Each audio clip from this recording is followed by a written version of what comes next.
കർത്താവായ യേശുക്രിസ്തുവിൻ്റെ നാമത്തിൽ എല്ലാവർക്കും സ്നേഹവന്ദനങ്ങൾ. ബ്രെഡ് ഓഫ് ലൈഫിലേക്ക് വീണ്ടും എല്ലാവർക്കും സ്വാഗതം. ഇന്നത്തെ അല്പസമയത്തെ ചിന്തയ്ക്കായിട്ട് അപ്പോസ്തലനായ പൗലോസ് ഫിലിപ്പിയർക്ക് എഴുതിയ ലേഖനം 3-ാം അധ്യായത്തിൻ്റെ 14-ാം വാക്യം വായിക്കാം. ഒന്ന് ഞാൻ ചെയ്യുന്നു, പിൻപിലുള്ളത് മറന്നും മുൻപിലുള്ളതിന് ആഞ്ഞും കൊണ്ട് ക്രിസ്തുയേശുവിൽ ദൈവത്തിൻ്റെ പരമവിളിയുടെ വിരുദ്ധനായി ലാക്കിലേക്ക് ഓടുന്നു. ഒന്നുകൂടി വായിക്കാം.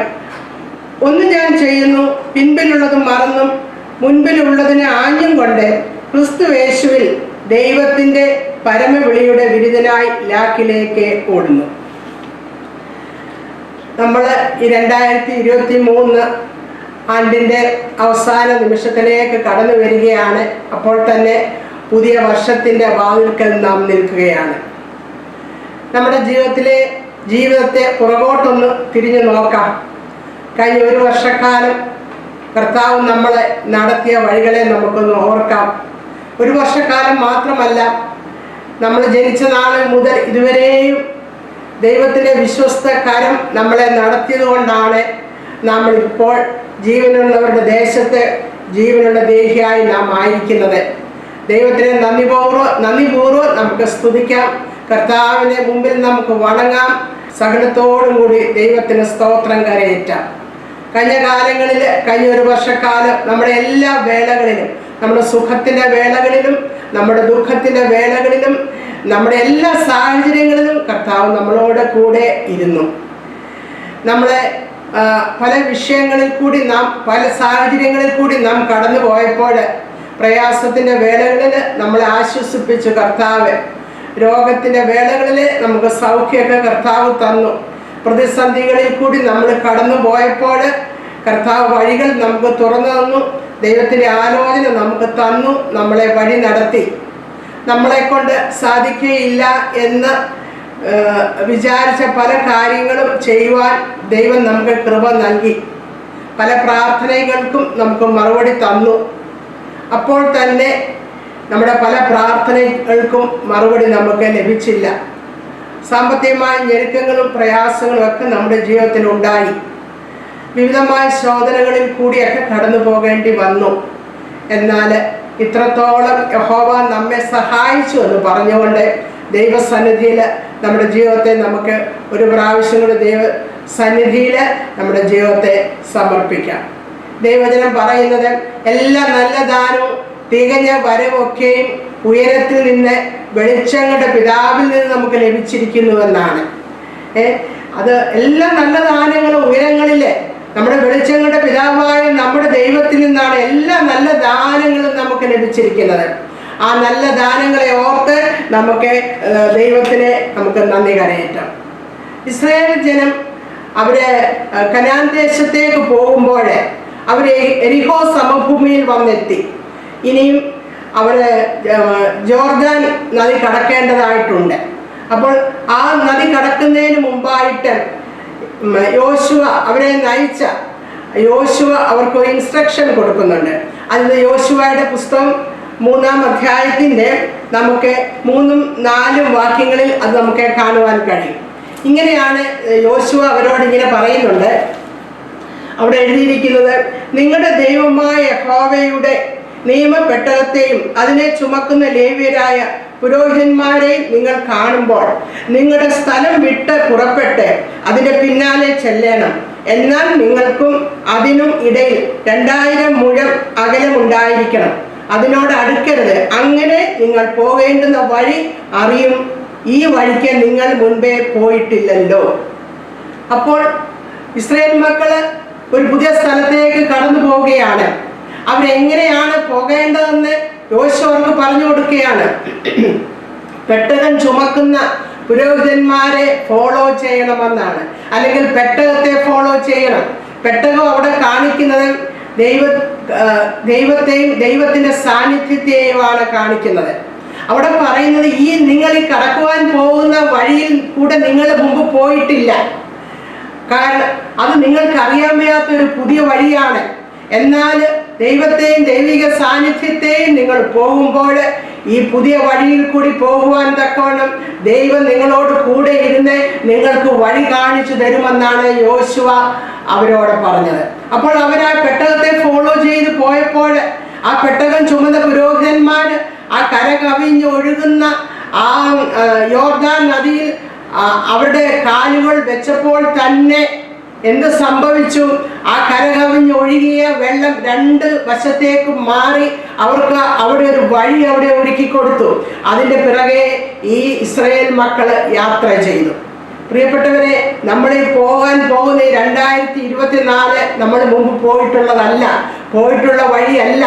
എന്നാലും ആദിങ്കൽ തന്നെ അവസാനവും മേലെ പൂർവ്വകാലത്തിങ്കൽ തന്നെ മേലെ സംഭവിപ്പാനുള്ളതും അറിയാവുന്നവനുമായ കർത്താവിനെ നമ്മുടെ മുൻപിൽ വെക്കുകയാണെങ്കിൽ, ആ പെട്ടകമാകുന്ന കർത്താവിനെ നാം ഫോളോ ചെയ്യുകയാണെങ്കിൽ, ഈ കരകവിഞ്ഞൊഴുകിയ ഈ യോർദാൻ നദിയിലെ വെള്ളം ചിറ പോലെ മാറി നിന്നതുപോലെ ഈ കർത്താവിനെ നാം ഫോളോ ചെയ്യുകയാണെങ്കിൽ നമുക്ക് മുമ്പ് ജീവിതത്തിൽ നാം അഭിമുഖീകരിക്കാൻ പോകുന്ന പ്രശ്നങ്ങൾക്ക് ആ കർത്താവ് തന്നെ ഒരു പരിഹാരം നമുക്ക് വരുത്തി തരും. അവൻ ദുർഘടങ്ങളെ നിരപ്പാക്കും, താമര കഥകളെ തകർക്കും, ഇരുമ്പോടാമ്പലെ ഖണ്ഡിച്ച് അവരുടെ പിറകെ നമ്മളെ കൊണ്ടുപോകും. പ്രതിസന്ധികളെ തരണം ചെയ്യുവാനുള്ള ശക്തി നമുക്ക് കർത്താവ് നൽകി തരും. അത് നല്ലില്ല, നമ്മുടെ കർത്താവ് നമുക്ക് നല്ല ദൃഷ്ടി വെച്ച് നമുക്ക് ആലോചന പറഞ്ഞു തരും. ദൃഷ്ടി വെച്ച് അവൻ നമുക്ക് ആലോചന പറഞ്ഞു തരും. അത് തന്നെയല്ല, നമ്മൾ ചെന്നെത്തുന്നിടം വരെയും ചെന്നെത്തേണ്ട സ്ഥാനത്ത് ദൈവം നമ്മളെ കൊണ്ട് ചെന്ന് എത്തിക്കും. അതുകൊണ്ട് നാം എന്ത് ചെയ്യണം? ഈ പുതിയ വർഷക്കാലം നമ്മുടെ കർത്താവിനെ ഫോളോ ചെയ്യുന്നവരായി നമുക്ക് തീരാം. എന്ത് സംഭവിക്കും എന്ന് നമുക്കറിയത്തില്ല. നമ്മുടെ ഫ്യൂച്ചർ നമ്മുടെ കയ്യിലല്ല. നമ്മുടെ ഫ്യൂച്ചർ പിശാചിന്റെ കയ്യിലുമല്ല. നമ്മുടെ ഫ്യൂച്ചർ നമ്മുടെ കർത്താവിന്റെ കരങ്ങളിലാണ്. നമ്മുടെ ഭാവി നമ്മുടെ കർത്താവിന്റെ കരങ്ങളിലാണ്. നമ്മുടെ കാലങ്ങളെല്ലാം ദൈവത്തിന്റെ കരങ്ങളിലാണ്. അതുകൊണ്ട് അതിന്റെ എല്ലാം കരങ്ങളിൽ വഹിക്കുന്ന കർത്താവിനെ ഫോളോ ചെയ്യുവാൻ, ഈ പുതിയ വർഷക്കാലം ഫോളോ ചെയ്യുവാൻ കർത്താവ് നമ്മളെ സഹായിക്കട്ടെ. കഴിഞ്ഞ ഒരു വർഷക്കാലം ദൈവത്തിന്റെ സാന്നിധ്യം നമുക്ക് ആവശ്യമായിരുന്നു. ദൈവത്തിന്റെ കൃപ നമുക്ക് ആവശ്യമായിരുന്നു. ദൈവത്തിന്റെ സഹായം നമുക്ക് ആവശ്യമായിരുന്നു. അതുപോലെ പുതിയ വർഷക്കാലവും ദൈവത്തിന്റെ കൃപയും ദൈവത്തിന്റെ സാന്നിധ്യവും ദൈവത്തിന്റെ സഹായം നമുക്ക് ഉണ്ടെങ്കിൽ മാത്രമേ നമുക്ക് ആ പരിചിതമില്ലാത്ത വഴികളിൽ കൂടി, ജീവിത സാഹചര്യത്തിൽ കൂടി നമുക്ക് പോകുവാൻ നമുക്ക് കഴിയുകയുള്ളൂ. അതുകൊണ്ട് ഈ പുതിയ വർഷക്കാലം നമുക്ക് കർത്താവിനെ തന്നെ നമുക്ക് ഫോളോ ചെയ്യാം. നമ്മുടെ ജീവിതത്തെ നമ്മൾ നോക്കുമ്പോൾ നമ്മുടെ വിശ്വാസികൾ പലരും വിശ്വാസികളാണെങ്കിൽ നാം പറയുമെങ്കിലും ഒരു ചൈതന്യമില്ലാത്ത ഒരു ആത്മീയ ജീവിതം നയിക്കുന്നവരാണെന്ന് നമുക്ക് മനസ്സിലാവും. അല്ലെങ്കിൽ രക്ഷയുടെ സന്തോഷം എന്തെന്ന് മനസ്സിലാക്കുവാൻ അറിയാതെ ഉള്ള ഒരു ക്രിസ്തീയ ജീവിതമായിരിക്കും നടക്കുന്നത്. ദൈവത്തിന്റെ സ്നേഹം നമ്മളിൽ വ്യാപരിച്ച് ആ സ്നേഹത്തിന് നമ്മളെ ദൈവം അധീനരാക്കുന്നുണ്ടെങ്കിലും അതുമൂലമുള്ള അനുഭവങ്ങൾ അനുഭവിക്കുവാൻ നമുക്ക് അനുഭവങ്ങൾ മനസ്സിലാക്കുവാൻ കഴിയാതെ നമ്മുടെ ക്രിസ്തീയ ജീവിതത്തെ നമ്മൾ മുന്നോട്ട് നയിക്കാറുണ്ട്. എന്തെല്ലാം ആയിരക്കണക്കിന് പ്രസംഗങ്ങൾ നമ്മൾ കേട്ടാലും, പുതിയ അതിനോട് ബന്ധപ്പെട്ട പുസ്തകങ്ങളൊക്കെ നമ്മൾ വായിച്ചാലും, നാം ആരാധനയിൽ പങ്കെടുത്താലും, നമ്മുടെ പ്രാർത്ഥനാ കൂട്ടത്തിലൊക്കെ പോയാലും, പ്രിയപ്പെട്ടവരെ, നമ്മുടെ ജീവിതത്തിൽ ചിലപ്പോൾ മാറ്റം വരുവാൻ കഴിയുന്നില്ല. നമ്മുടെ ജീവിതത്തിൽ മാറ്റങ്ങൾ ഉണ്ടാകുന്നില്ല. നമ്മൾ കർത്താവിനോട് നമ്മൾ പറയും, കർത്താവ്, എൻ്റെ ജീവിതത്തെ നിനക്കായി ഞാൻ സമർപ്പിക്കുന്നു, നിന്നെ കൂടാതെ എനിക്കൊന്നും ചെയ്യുവാൻ കഴിയുകയില്ല എന്നൊക്കെ നമ്മൾ ആത്മാർത്ഥമായി ദൈവത്തോട് പറഞ്ഞാലും കുറച്ച് കഴിയുമ്പോൾ അതൊക്കെ വിലയില്ലാത്തതായി തീർന്നു പോകുന്നു നമ്മുടെ ജീവിതത്തിൽ. എന്താണ് കാര്യം?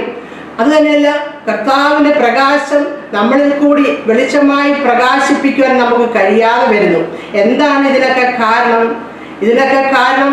എന്താണെന്ന് ചോദിച്ചാൽ, ശരിയായ തരത്തിലല്ല നമ്മൾ കർത്താവിന് ഫോളോ ചെയ്യുന്നത്. അതുതന്നെയല്ല, നമുക്ക് ദൈവസന്നിധിയിൽ വിട്ടുകൊടുക്കേണ്ട പല കാര്യങ്ങളും നാം വിട്ടുകൊടുക്കാതെ ഇരിക്കുന്നു. അതുതന്നെയല്ല, ദൈവത്തിന്റെ പുറകെ അഥവാ നാം ഫോളോ ചെയ്യുന്നുണ്ടെങ്കിൽ ചില അനുഗ്രഹങ്ങൾക്ക് വേണ്ടി മാത്രമാണ് നാം ഫോളോ ചെയ്യുന്നത്.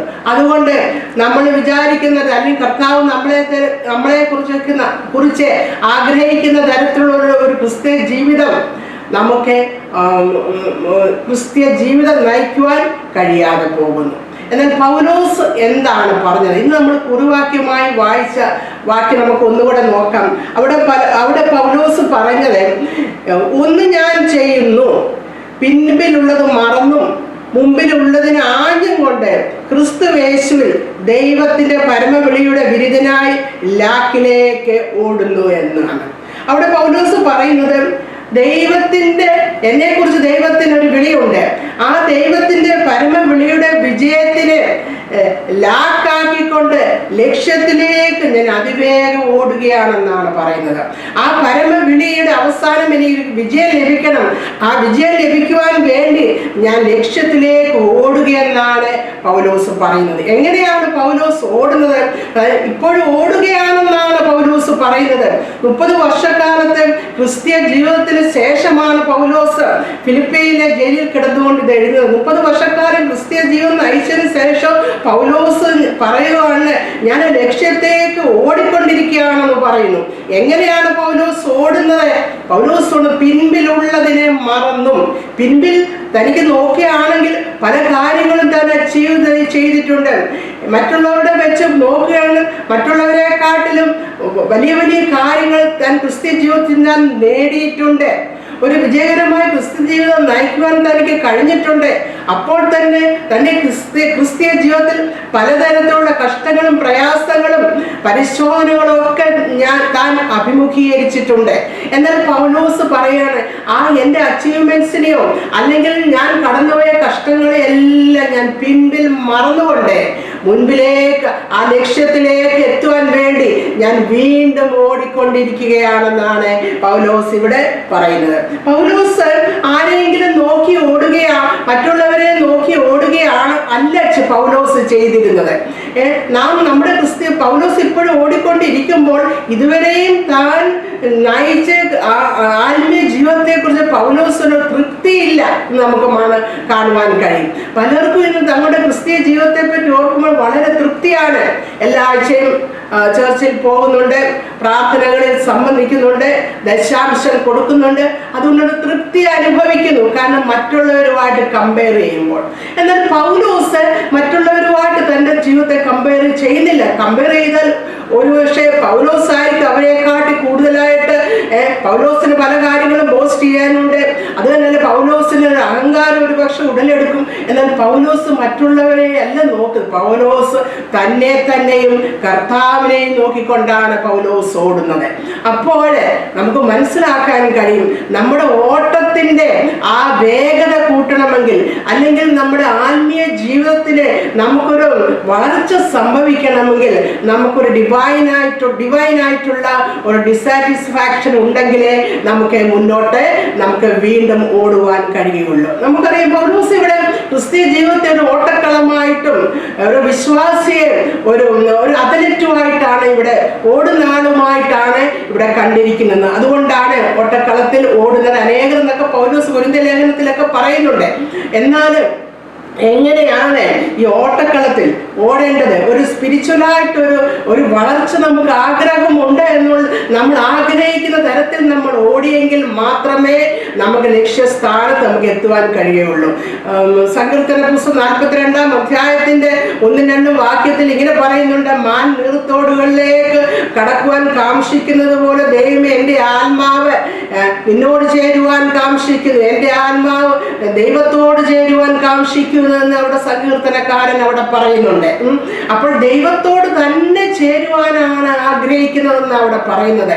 ഒരു മാൻ എങ്ങനെയാണ് ഓടി തളർന്ന് ഒരു വെള്ളത്തിന്റെ തോട് കാണുമ്പോൾ അതിലേക്ക് വെള്ളം കുടിക്കാൻ എങ്ങനെ ഓടുന്നുവോ, ആർത്തിയോട് ഓടുന്നുവോ, അതുപോലെ തന്നെ ദൈവത്തോട് ചേരുവാൻ ആഗ്രഹിക്കുന്നുവെന്ന് അവിടെ സങ്കീർത്തനക്കാരൻ പറയുന്ന പോലെയാണ് പൗലോസും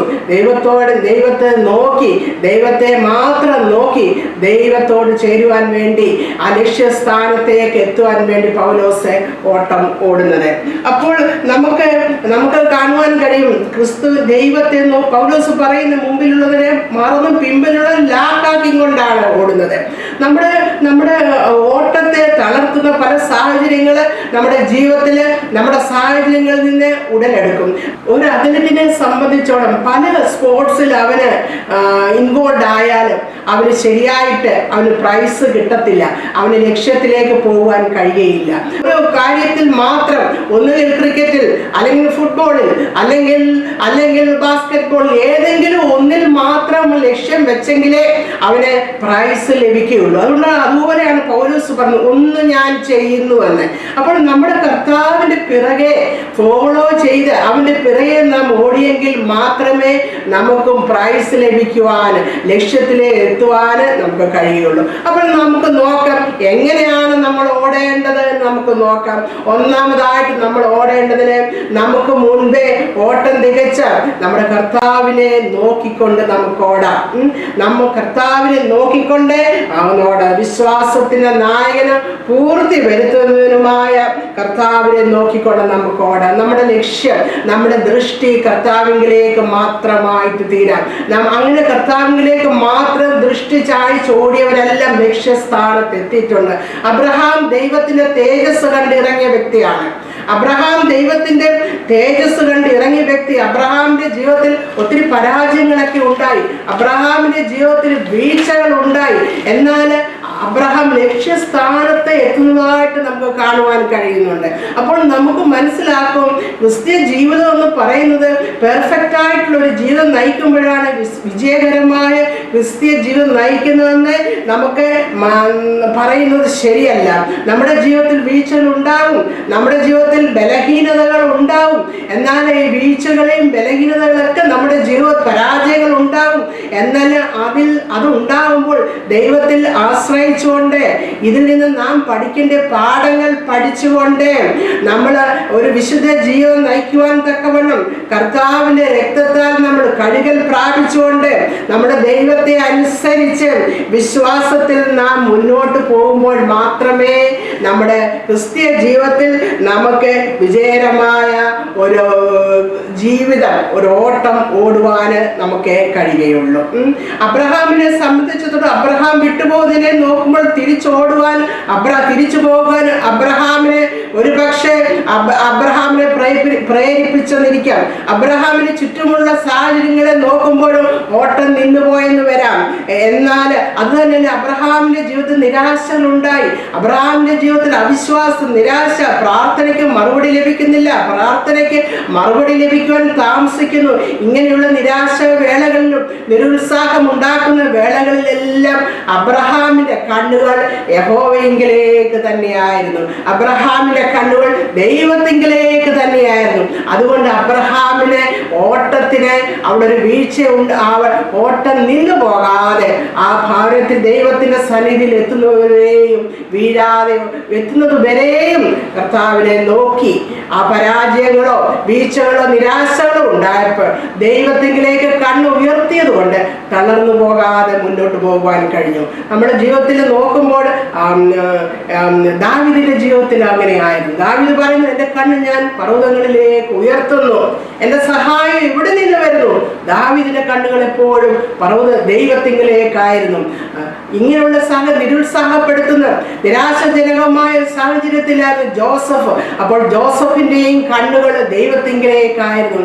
അതുപോലെ സാഹചര്യത്തിൽ പൗലോസ് കടന്നുപോയി. അപ്പോൾ പൗലോസിന്റെയും കണ്ണുകൾ ദൈവത്തിങ്കിലേക്കായിരുന്നു. അങ്ങനെയുള്ള സാഹചര്യത്തിൽ കൂടിയാണ് ദാവീദ് കടന്നുപോയത്. എന്നാൽ ദാവീദിന്റെയും കണ്ണുകൾ യഹോവയിലേക്ക് തന്നെ ആയിരുന്നു. പ്രിയപ്പെട്ടവരെ, ഈ ലോകം അതിൻ്റെ അന്ധകാര ശക്തികൾ കൂടുതലായി വാഴുന്ന നടമാടിക്കൊണ്ടിരിക്കുന്ന ഈ കാലയളവില് നമുക്ക് ആർക്കും പ്രവർത്തിച്ചു കൂടാത്ത ഒരു രാത്രി വന്നുകൊണ്ടിരിക്കുകയാണ്. ഈ കാലയളവില് ഈ മുഴുവൻ ലോകവും സർവ്വലോകവും ദുഷ്ടന്റെ അധീനതയിൽ കിടക്കും ദൈവവചനം പറയുമ്പോൾ അത് തന്നെയല്ല. അന്ധകാര ലോകത്തെ മൂടിക്കൊണ്ടിരിക്കുമ്പോൾ അനേക തരത്തിലുള്ള പ്രശ്നങ്ങളിൽ കൂടി, അന്ധകാര ശക്തികളുടെ പ്രവർത്തനങ്ങളിൽ കൂടി ലോകം ഇന്ന് കടന്നു പോകുമ്പോൾ നമ്മുടെ ക്രിസ്ത്യ ജീവിതത്തിന്റെ ഓട്ടം ശരിയായി പോകണമെങ്കിൽ കർത്താവിലേക്ക് നമ്മുടെ കണ്ണുകൾ ഉയർത്തിയാൽ മാത്രമേ പറ്റുകയുള്ളൂ. അതുകൊണ്ട് ഈ പുതിയ വർഷത്തില് നമ്മൾ കയറുവാൻ പോകുന്ന പുതിയ വർഷത്തില് പ്രിയപ്പെട്ടവരെ, നമ്മുടെ കണ്ണുകൾ ദൈവത്തിലേക്ക് നമുക്ക് ഉയർത്താം. ആ പെട്ടമാവുന്ന കർത്താവിനെ നമുക്ക് ഫോളോ ചെയ്തുകൊണ്ട് പോകാം. അവനിൽ നിന്ന് കണ്ണു മായ്ക്കാതെ നമ്മുടെ ദൃഷ്ടി അവങ്കിലേക്ക് തന്നെ ഉയരത്തിലേക്ക് തന്നെ നമ്മുടെ ദൃഷ്ടി ആയിരിക്കാം. കർത്താവിലേക്ക് തന്നെ നമ്മുടെ ദൃഷ്ടി ആയിരിക്കാം. ഒന്നാമതായിട്ട് നമ്മുടെ കണ്ണുകൾ അവങ്കിൽ തന്നെ ആയിരിക്കണം. രണ്ടാമതായിട്ട് ഈ കർത്താവിനെ നമ്മൾ ഫോളോ ചെയ്യുമ്പോൾ എങ്ങനെ ആയിരിക്കണം? നമ്മൾ പ്രാർത്ഥനയിൽ പോരാടുന്നവരായിരിക്കണം. കാരണം ആളുകൾ ഈ 2023 നാം എത്രമാത്രം പ്രാർത്ഥിച്ചോ അതിനേക്കാൾ ഉപരിയായി പുതിയ വർഷത്തിൽ പ്രാർത്ഥനയുടെ ആവശ്യമുണ്ട്. പ്രാർത്ഥനയിൽ നാം പോരാടേണ്ടതായിട്ടുണ്ട്. SD ഗോഡ് എന്ന് പറഞ്ഞ ദേവദാസൻ ഇങ്ങനെ പറയുന്നുണ്ട്, Satan trembles when he sees the weakest saint upon his knees.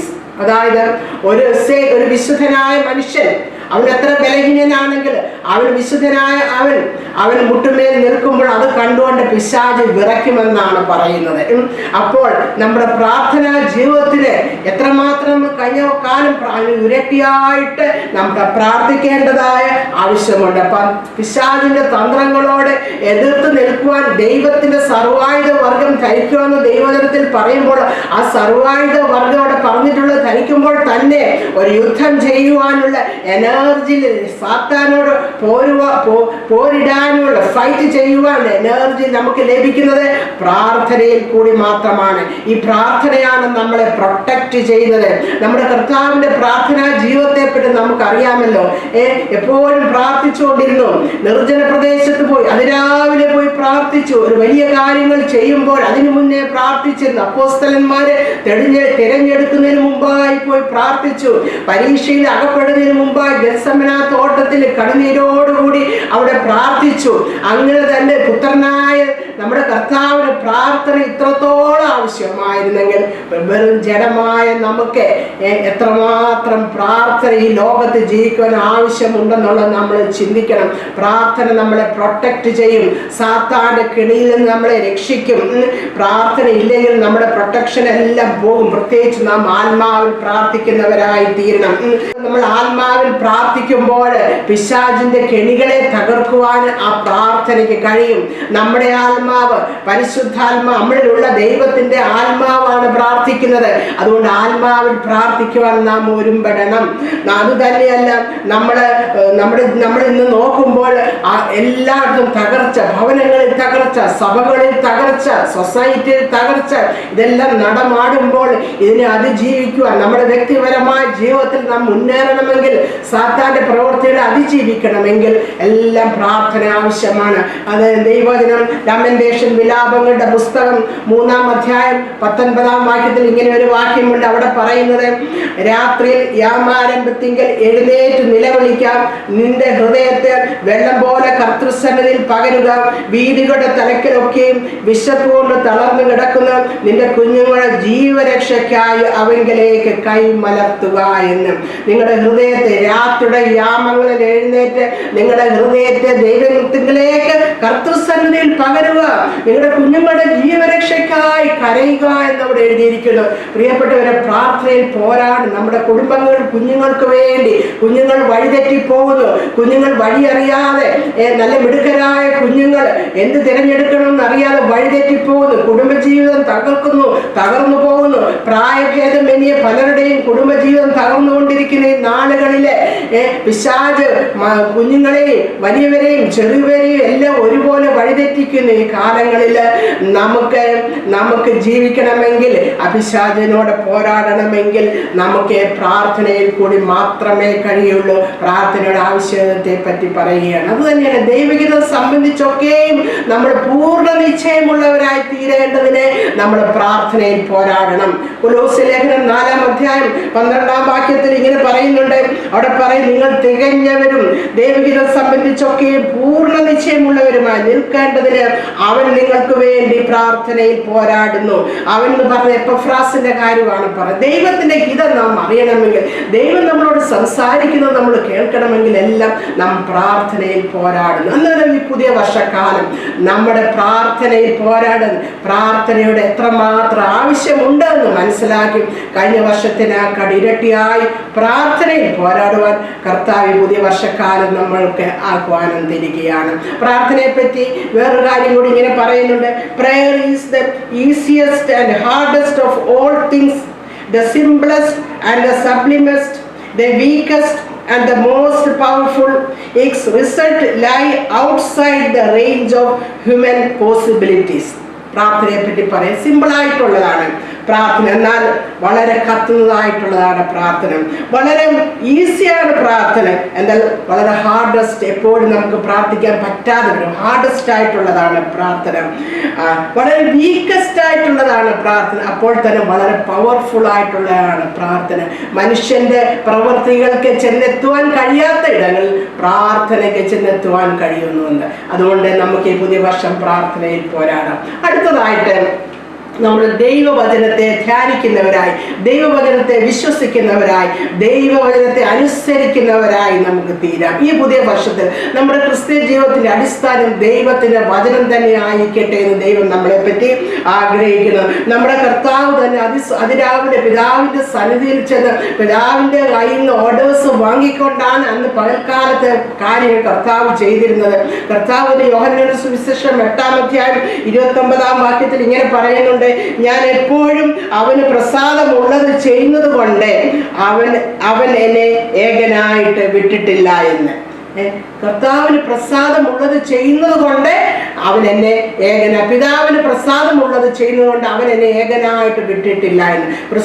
പിതാവിന് പ്രസാദമുള്ളത് എങ്ങനെയാണ് അറിയുന്നത്? ദൈവവചനത്തിൽ നിന്നാണ് നാം അറിയുന്നത്. അപ്പോൾ നമുക്ക് ദൈവവചനം അറിയത്തില്ല എങ്കിൽ, ദൈവവചനത്തിലെ കാര്യങ്ങൾ നമുക്ക് മനസ്സിലാക്കുന്നില്ല എങ്കിൽ ദൈവത്തോട് ശരിയായ രീതിയിൽ നമുക്ക് ബന്ധപ്പെടുവാൻ കഴിയുകയില്ല. ഈ ദൈവത്തെ നാം അടച്ചു വെച്ചാൽ ദൈവത്തിന്റെ അധരത്തെയാണ് നാം അടച്ചു വെക്കുന്നത്. അതുകൊണ്ട് കർത്താവിന്റെ വചനത്തെ നാം ധ്യാനിക്കുക. പുതിയ വർഷക്കാലം കഴിഞ്ഞ വർഷത്തിനേക്കാൾ ഒരു പടി കൂടി കർത്താവിന്റെ വചനത്തെ നാം ധ്യാനിക്കുക. കർത്താവിന്റെ പ്രോമിസിനെല്ലാം നാം ബിലീവ് ചെയ്യുക. കർത്താവിന്റെ വചനത്തെ നാം അനുസരിക്കുകയും വേണം. അപ്പോൾ അങ്ങനെ ആകുമ്പോൾ മാത്രമേ ഈ വചനമാണ് നമ്മളെ ശുദ്ധീകരിക്കുന്നതും നമുക്ക് പാപത്തെ കുറിച്ച് ബോധം വരുത്തുന്നതും. അപ്പോൾ ദൈവവചന ധ്യാനവും പ്രാർത്ഥനയും ദൈവവചനത്തോടുള്ള അനുസരണവും അതിലുള്ള വിശ്വാസവും എല്ലാം നാം നയിക്കുമ്പോൾ കർത്താവിന്റെ പുറകെ കർത്താവിനെ പ്രസാദിപ്പിച്ചുകൊണ്ട് നാം ഫോളോ ചെയ്യുന്നവരായിത്തീരും. ദൈവവചനം അത്ര ഭാരമുള്ളതല്ല എന്ന് 1 യോഹന്നാൻ 5-ാം അധ്യായത്തിന്റെ 3-ാം വാക്യത്തിൽ പറയുന്നുണ്ട്. കാരണം ദൈവത്തെ സ്നേഹിക്കുന്നവർക്ക് ദൈവത്തിന്റെ വചനം ഭാരമായി തോന്നുകയില്ല എന്ന് പറയുന്നു. അടുത്തതായിട്ട് നാം നോക്കുന്നത് കർത്താവിനെ നമ്മൾ എങ്ങനെയാണ് ഫോളോ ചെയ്യേണ്ടത്. അവിടെ നമുക്ക് നോക്കാം. കർത്താവിനെ നാം ഫോളോ ചെയ്യേണ്ടത് നമ്മളെ ഏൽപ്പിച്ചിരിക്കുന്ന താലന്തുകളെ വിശ്വസ്തയോടെ കൈകാര്യം ചെയ്തുകൊണ്ട് കർത്താവിന്റെ വരവിന് വേണ്ടി ഒരുങ്ങി പാർത്തുകൊണ്ട് നമ്മുടെ ക്രിസ്ത്യ ജീവിതത്തെ നമുക്ക് മുന്നോട്ട് ഓടുവാൻ നമുക്ക് സാധിക്കും. ദൈവവചനത്തിൽ പറയുന്നുണ്ട്, ഒരു കുലീനനായ ഒരു മനുഷ്യന് രാജ്യത്വം പ്രാപിച്ച് തിരിച്ചു വരേണ്ടതിന് ദൂരദേശത്തേക്ക് പോകുന്നതിന് മുമ്പായിട്ട് അദ്ദേഹം എന്തോ ചെയ്തു? തന്റെ ദാസന്മാരെ എല്ലാവരെയും വിളിച്ച് ഓരോരുത്തർക്കും അവരുടെ പ്രാപ്തി പോലെ താലന്തുകളെ കൊടുത്തിട്ട് പറഞ്ഞു, ഞാൻ വരുന്നത് വരെയും ഇതിനെ വ്യാപാരം ചെയ്യുക എന്ന് പറഞ്ഞു. ആ മനുഷ്യൻ രാജ്യത്വം പ്രാപിച്ച് തിരിച്ചു വരുമ്പോൾ അവരെ ഏൽപ്പിച്ചതിന്റെ കാര്യം ചോദിക്കും. അതിന് ഞാൻ എപ്പോഴാണ് വരുന്നത്, അതുവരെയും നിങ്ങൾ ഇത് വ്യാപാരം ചെയ്യുക എന്ന് പറഞ്ഞു ദാസന്മാർക്ക് തന്റെ താലന്തുകളെ കൊടുത്തു. നമ്മൾ ദൈവത്തിന്റെ ദാസരാണെങ്കിൽ, നമ്മൾ ദൈവത്താൽ പിടിക്കപ്പെട്ട ദൈവത്തിന്റെ മക്കളാണെങ്കിൽ, പ്രിയപ്പെട്ടവരെ, നമുക്ക് അവന്റെ വരവുവരെ വ്യാപാരം ചെയ്യുവാൻ, നമ്മുടെ പ്രാപ്തി പോലെ വ്യാപാരം ചെയ്യുവാൻ ദൈവം നമുക്ക് താലന്തുകളെ തന്നിട്ടുണ്ട്. അത് അവന്റെ വരവുവരെയും താലന്തുകളെ വ്യാപാരം ചെയ്യുവാൻ ദൈവം നമ്മളെ ഏൽപ്പിച്ചിരിക്കുന്നു. അതിനെപ്പറ്റി ലൂക്കോസിന്റെ സുവിശേഷം 12-ാം അധ്യായത്തിൽ 42-43 വാക്യത്തിൽ ഇങ്ങനെ പറയുന്നുണ്ട്, ആരാണ് വിശ്വസ്തയോടെ കാര്യസ്ഥനായിട്ടിരിക്കുന്നത്? ആരാണ് ദൈവം ഏൽപ്പിച്ചിരിക്കുന്നത് വിശ്വസ്തയോടെ ചെയ്യുന്നതെന്ന് അവിടെ പറയുന്നുണ്ട്. അവിടെ പറയുന്നത് യജമാനൻ വരുമ്പോൾ തനിക്ക് ലഭിച്ച ആ അപ്പോയിന്റഡ് ടൈമില് തന്നെ ഏൽപ്പിച്ചത് ചെയ്യുന്നവനാണ് വിശ്വസ്തനും ബുദ്ധിമാനുമായ ദാസനെന്ന് ലൂക്കോസിന്റെ സുവിശേഷം 12:42-43 വാക്യത്തിൽ ഇങ്ങനെ നമുക്ക് വായിക്കാൻ കഴിയും. പത്രോസ് ചോദിച്ചതിന് കർത്താവ് പറഞ്ഞത്, തക്ക സമയത്ത് ആഹാരവീതം കൊടുക്കേണ്ടതിന് യജമാനൻ തന്റെ വേലക്കാരുടെ മേൽ ആക്കുന്ന വിശ്വസ്തനും ബുദ്ധിമാനുമായ ഗ്രഹവിചാരകൻ ആർ? യജമാനൻ വരുമ്പോൾ അങ്ങനെ ചെയ്തു കാണുന്ന ദാസൻ ഭാഗ്യവാൻ. അങ്ങനെ എന്തിനാണ് നിന്നെ ഏൽപ്പിച്ചത്? അതിനാ കർത്താവ് കൊടുത്തിരിക്കുന്ന സമയത്ത് നാം അത് വിശ്വസ്തയോട് ചെയ്യുമ്പോഴാണ് നമ്മളെ ഏൽപ്പിച്ചിരിക്കുന്ന ജോലി വിശ്വസ്തയോടെ ചെയ്യുമ്പോഴാണ് നമ്മൾ ബുദ്ധിമാനായ ദാസനായി നമ്മളെ തീരുന്നത്. അപ്പോൾ ഇവിടെ എഴുതിയിരിക്കുന്ന നമ്മെ ഏൽപ്പിച്ചിരിക്കുന്ന കാര്യം പൗലോസ് ഒന്ന് ഞാൻ ചെയ്യുന്നു ഒരു കാര്യം. നമ്മളെ ഒത്തിരി കാര്യങ്ങൾ ഇൻവോൾവ് ആയിക്കൊണ്ട് എല്ലാ കാര്യങ്ങളിലും കൂടെ നമ്മൾ കയറുമ്പോൾ നമുക്കവിടെ വിജയം വരിക്കുവാൻ കഴിയുകയില്ല. നമ്മൾ ഏൽപ്പിച്ച കാര്യം ചെയ്യുവാനാണ് കർത്താവ് നമ്മളെ പറ്റി ആഗ്രഹിക്കുന്നത്. നമുക്ക് പല കാര്യങ്ങളും നല്ലതായിട്ട് നമുക്ക് തോന്നുവാൻ, പല സ്പിരിച്വൽ ആക്ടിവിറ്റീസിൽ നമ്മൾ ചേർന്ന് അതിനകത്ത് ഇൻവോൾവായി ദൈവത്തെ പ്രസാദിപ്പിക്കാം എന്നെല്ലാം നമുക്ക് തോന്നുമായിരിക്കും. നമ്മുടെ കണ്ണിന്റെ മുമ്പിൽ പല നല്ല കാര്യങ്ങളും കടന്നു വരുമായിരിക്കും. അതെല്ലാം കൂടെ ചെയ്ത് ദൈവത്തെ പ്രസാദിപ്പിക്കാം എന്ന് നമുക്ക് തോന്നുമായിരിക്കും. എന്നാൽ അങ്ങനെയല്ല ദൈവവചനം പറയുന്നത്. ദൈവം ഒന്ന് എന്ന് പറയുമ്പോൾ അതിന് പ്രത്യേക പ്രാധാന്യം ദൈവം കൊടുത്തിട്ടുണ്ട്. കർത്താവ് മാർത്തയോട് പറഞ്ഞു, അല്ല ഒന്ന് മതി, മറിയ നല്ല അംശം തിരഞ്ഞെടുത്തിരിക്കുന്നു, അല്പമേ വേണ്ടു, ഒന്ന് മതി, മറിയ നല്ല അംശം, അത് അവളോട് ആരും അപഹരിക്കുകയില്ല എന്ന് മറിയയോടെ പറയുന്നു. ദാവീദ് പറയുന്നു, ഒരു കാര്യം തന്നെ ഞാൻ ആഗ്രഹിക്കുന്നു, കർത്താവെ നിന്റെ മനോഹരത്വം കാണുവാനും നിന്റെ ആലയത്തിൽ പാർക്കുവാനും ഞാൻ ആഗ്രഹിക്കുന്നു. ഒരു കാര്യം തന്നെ ഞാൻ ആഗ്രഹിക്കുന്നുണ്ട്. ഒരു ചെറുപ്പക്കാരൻ കർത്താവിനോട് നിത്യരാജ്യം അവകാശമാക്കേണ്ടതിന് എന്ത് വേണം? ഞാൻ എല്ലാ പ്രമാണങ്ങളും ആചരിക്കുന്നുണ്ടെന്ന് പറയുമ്പോൾ കർത്താവ് നിനക്ക് ഒരു കുറവുണ്ട്, ആ കുറവ് നിനക്ക് തീർക്കണമെന്ന് പറയുന്നു. അപ്പോൾ ഒന്ന് ഞാൻ ചെയ്യുന്നു എന്നാണ് പൗലോസ് പറയുന്നത്. അപ്പോൾ ദൈവം നമ്മളെ ഏൽപ്പിച്ചിരിക്കുന്നത് നാം ചെയ്യുക, അതിൽ നാം വിശ്വസ്ത പല നല്ല കാര്യങ്ങളും നമ്മുടെ മുൻപിൽ കാണുമായിരിക്കും. ദാവീദിന് യെരൂശലേം ദേവാലയം പണിയണമെന്ന് വലിയ ആഗ്രഹമായിരുന്നു. ദാവീദ് ഓർത്ത്, ദൈവമേ ഞാൻ വലിയ കൊട്ടാരത്തിൽ വസിക്കുന്നു, എന്നാൽ ദൈവത്തിന്റെ പെട്ടകം ഇതാ തിരശ്ശീലയ്ക്ക് അകത്താണല്ലോ ഇരിക്കുന്നത്, എനിക്കൊരു ആലയം പണിയണമെന്ന് ദാവീദിന് മോഹമുണ്ടായി. എന്നാലും യഹോവയുടെ ആത്മാവ് ദാവീദിനോട് പറഞ്ഞു, നാഥാൻ പ്രവാചകനോട് കൂടി പറഞ്ഞു, നീ അല്ല ആലയം പണിയേണ്ടത്, നിന്റെ ഉദരത്തിൽ നിന്ന് വരുന്ന മകനാണ് നിനക്ക് ആലയം പണിയേണ്ടത്. അതുകൊണ്ട് പ്രിയപ്പെട്ടവരെ, ദൈവം നമ്മളെ ഏൽപ്പിച്ചത് നാം വിശ്വസ്തയോട് കൂടി ചെയ്യുക. അതാണ് ദൈവത്തിന് പ്രസാദമാകുന്നത്, അതാണ് നമുക്ക് ബ്ലെസ്സിങ് ആയിത്തീരുന്നത്. പല നല്ല കാര്യങ്ങൾ നമ്മുടെ മുമ്പിൽ കൊണ്ടുവച്ചെന്നിരിക്കാം, എന്നാൽ അതൊക്കെ നമ്മുടെ നിർജീവ പ്രവൃത്തികളാണ്. ഇതിനെപ്പറ്റി ടോറി ജോൺസൺ, അദ്ദേഹം യൂത്ത് ഫോർ ക്രൈസ്റ്റ് എന്ന പ്രസ്ഥാനത്തിന്റെ ഒരു ഫൗണ്ടറാണ്. അദ്ദേഹം ഇങ്ങനെ പറയുന്നുണ്ട്, find the one thing you do that God blesses and stay with it. Find the one thing you do. കർത്താവ് എന്താണ് നമ്മളെ ഏൽപ്പിച്ചിരിക്കുന്നത് നമ്മൾ മനസ്സിലാക്കി അതും നമ്മൾ ചെയ്യുക. അവിടെയാണ് കർത്താവിൻ്റെ അനുഗ്രഹവും കർത്താവിൻ്റെ ബ്ലെസ്സിങ്, അവിടെ അതാണ് മറ്റുള്ളവർക്ക് അനുഗ്രഹകരമായി തീരുന്നത്. അതുകൊണ്ട് പ്രിയപ്പെട്ടവരെ, ഈ പുതിയ വർഷത്തിൽ കർത്താവ് നമ്മളെ ഏൽപ്പിച്ചിരിക്കുന്ന ഒരു കാര്യം എന്താണെന്ന് വെച്ചാൽ അത് നാം വിശ്വസ്തയോടെ മുന്നോട്ട് പോകാൻ ദൈവം നമ്മളെ സഹായിക്കട്ടെ. അങ്ങനെ നമുക്ക് കർത്താവിനെ ഫോളോ ചെയ്യാം. നമ്മുടെ ആത്മീയ ശക്തി ചോർന്നു പോകുന്ന പല കാര്യങ്ങളും, ജഡമോഹം, കൺമോഹം, ജീവനത്തിന്റെ പ്രതാപം എല്ലാം ഈ ലോകത്തുണ്ട്. പവർ, മണി, പൊസിഷൻ, ഇതെല്ലാം ദൈവത്തിന്റെ നമ്മൾ ഫോളോ ചെയ്തതിന് നമ്മളെ വലിച്ചു കൊണ്ടുപോകുന്ന കാര്യങ്ങളാണ്. എന്നാൽ ആ സമയത്തൊന്നും നമ്മുടെ ആത്മീക ശക്തി അതൊക്കെ ചോർന്നു പോകാൻ അവസരമുണ്ട്. നമുക്കറിയാം, ശൗൽ അനുസരണക്കേട് കാണിച്ച് ശൗലിന്റെ അഭിഷേകം പോയെങ്കിൽ ശൗൽ പിന്നെ രാജാവായിട്ടിരുന്നു. ഇസ്രായേൽ മക്കളെ ഫിലിസ്തീനെ രക്ഷിക്കുവാൻ വേണ്ടി യഹോവയായ ദൈവം ഉപയോഗിച്ച ശിംശോന് തന്നെ നാസിർ വിധത്തിന്റെ പുറകിലുള്ള ആ ശക്തിയെക്കുറിച്ച് താൻ സ്നേഹിച്ച ദലീലയ്ക്ക് അത് പറഞ്ഞു കൊടുത്തു. ആ ശക്തി അവനിൽ നിന്ന് ചോർന്നു പോയി. എന്നാൽ ഫെലിസ്ത്യർ ഇസ്രായേൽ മക്കളെ പിടിക്കുവാൻ വന്നപ്പോൾ അവരുടെ യുദ്ധം ചെയ്യുവാൻ വേണ്ടി ശിംശോൻ പഴയതുപോലെ എഴുന്നേറ്റു. എന്നാൽ അവനെ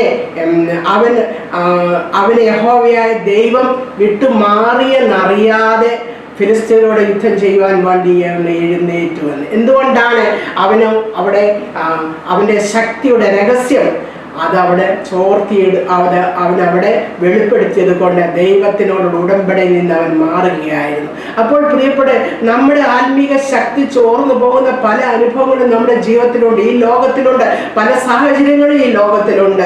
എന്നാൽ പ്രിയപ്പെട്ടവരെ, അതിൽ നിന്നും നാം വീണു പോകാതെ ദൈവത്തിൽ തന്നെ ആശ്രയിച്ചുകൊണ്ട് നമ്മുടെ ഓട്ടം മുന്നോട്ട് പോകാം. കർത്താവിനെ തന്നെ നോക്കിക്കൊണ്ട് നമ്മുടെ ഓട്ടം നമുക്ക് മുന്നോട്ട് പോകാം. നമുക്ക് ദൈവവചനത്തിൽ പറയുന്ന ഒരിക്കൽ മരണവും പിന്നെ ന്യായവിധിയും നമ്മുടെ മുമ്പിലുണ്ട്. എങ്ങനെയാണ് മരണം? അതുപോലെ തന്നെ തീർച്ചയുള്ള ഒരു കാര്യമാണ് ന്യായവിധി.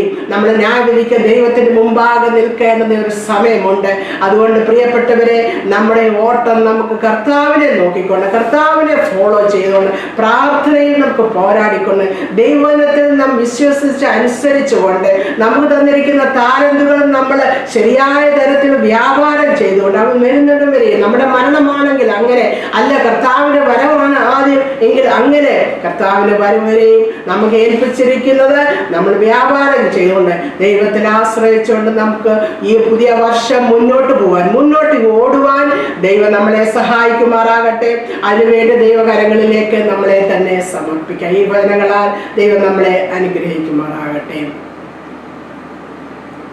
Wish you all A happy new year.